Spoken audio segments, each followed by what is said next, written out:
Bonjour tout le monde. Alors aujourd'hui, on va entamer la dernière partie de notre deuxième séquence, l'atelier d'écriture. Comme d'habitude, tu vas essayer de rédiger une partie du texte argumentatif.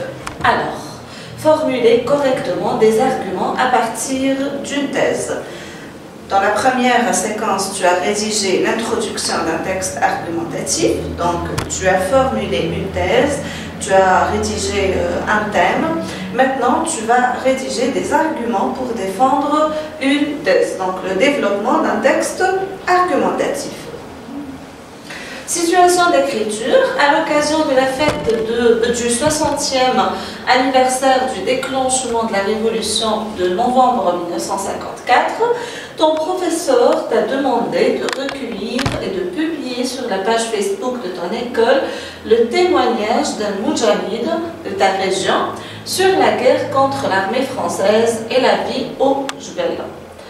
Tu as joué au journaliste en recueillant la thèse, mais tu as noté les autres informations sous forme de points. Complète l'interview en rédigeant les arguments pour étayer cette thèse. Alors, on commence par une petite analyse de la situation d'écriture. Pour commencer, tu dois d'abord trouver les mots-clés dans cette situation. Je te donne 2 minutes pour lire la situation, pour chercher les mots les plus importants qui vont t'aider à comprendre la situation. Ensuite, on revient.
Alors, normalement, tu as trouvé les mots-clés dans cette situation. On va les voir ensemble.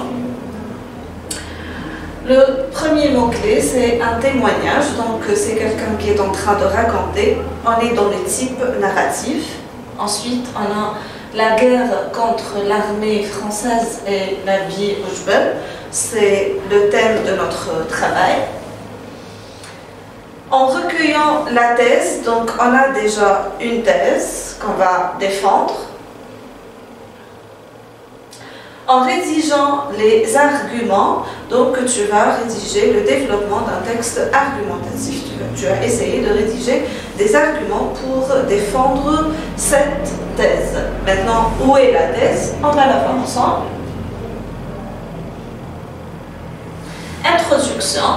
Nous étions un groupe d'hommes convaincus et courageux qui ont décidé de déclencher la révolution pour libérer notre pays contre un ennemi puissant et impitoyable. Au combat, nous étions héroïques. Donc ça, c'est l'introduction que tu as pu noter pendant l'interview. Tu as une thèse ici, essaie de trouver la thèse que tu vas défendre. Donc 1 minute pour trouver cette thèse, puis on va la faire ensemble.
à défendre dans cette introduction.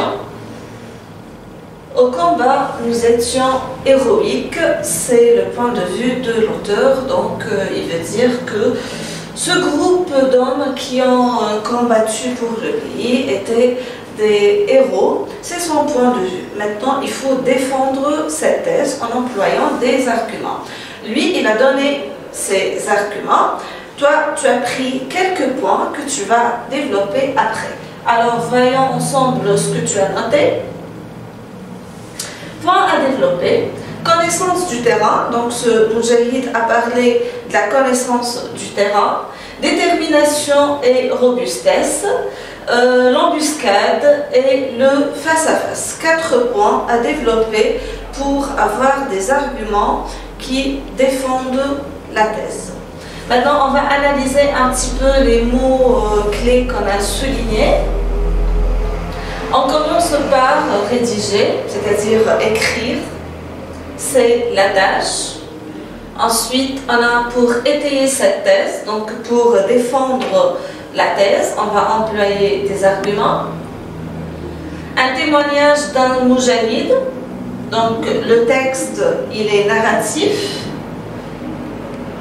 Pour convaincre, donc la visée, elle est argumentative. Et enfin, la guerre contre l'armée française et la vie au Jebel, c'est le thème du texte. On a à la fin une consigne simple, rédiger le développement d'un texte narratif à visée argumentative pour défendre la thèse de l'auteur. C'est ce que tu vas essayer de faire.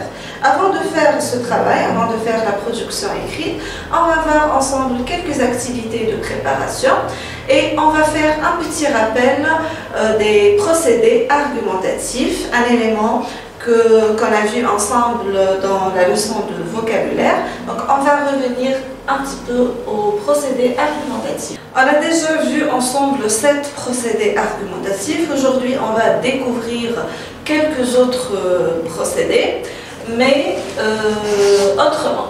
Donc une thèse peut être soutenue d'arguments de nature diverse. On peut distinguer 2 catégories. Donc on va travailler sur 2 catégories de procédés argumentatifs. La première catégorie, ceux qui sont fondés sur l'expérience. Ils tirent alors leur validité du réel. Donc quelque chose dans la vie quotidienne, quelque chose sur le terrain, une expérience. Ceux qui sont fondés sur la logique, une réflexion. Ils tirent leur validité de leur aspect rationnel et convainquent le lecteur par l'adhésion intellectuelle. Donc il faut réfléchir un petit peu, il faut lier les choses d'une manière logique pour trouver l'argument. Alors, on commence par la première catégorie. On a l'argument d'autorité, l'argument par les valeurs et l'exemple argumentatif. 3 procédés fondés sur l'expérience. Je répète, argument d'autorité, par les valeurs et l'exemple argumentatif. Pour la deuxième catégorie, ceux qui sont fondés sur la logique, on a l'argument par déduction, on a déjà vu ça, l'argument par induction et l'argument par analogie. 3 types de procédés dans la deuxième catégorie. Donc, on va les voir un par un.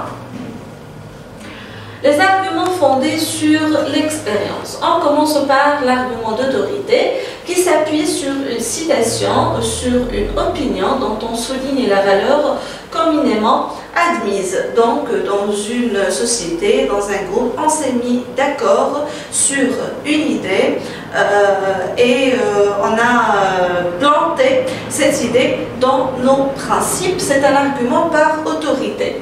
Ensuite, l'argument par les valeurs qui s'appuient sur les repères moraux d'une société. La religion, par exemple, les traditions, les principes partagés dans une société, ce sont des arguments par les valeurs. Ensuite, on a l'exemple argumentatif qui donne à l'exemple une portée générale, donc quelque chose dont on tire de notre quotidien. Les arguments fondés sur la logique, on a l'argument par déduction qui tire une conséquence logique d'une cause générale. Donc on a déjà vu ça, on a un fait et le résultat du fait, c'est la déduction. Ensuite, on a l'argument par induction. Ici, c'est un petit peu le contraire de l'exemple.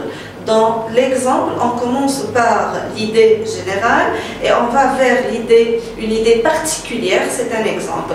Dans l'induction, c'est un peu le contraire. On commence par un exemple et on va vers le principe général. Donc, effectue la démarche inverse, remontant de la manifestation concrète au principe général.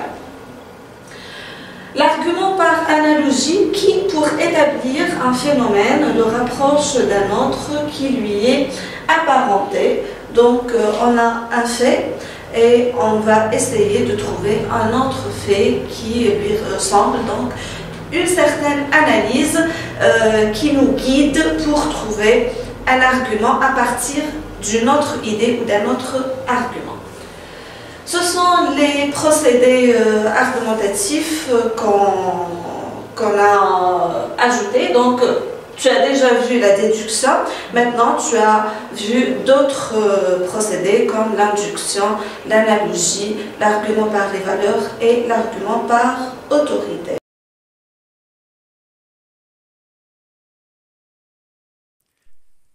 شكرا على المشاهدة. لا تنسوا الاشتراك في القناة، الضغط على الجرس، الإعجاب بالفيديو.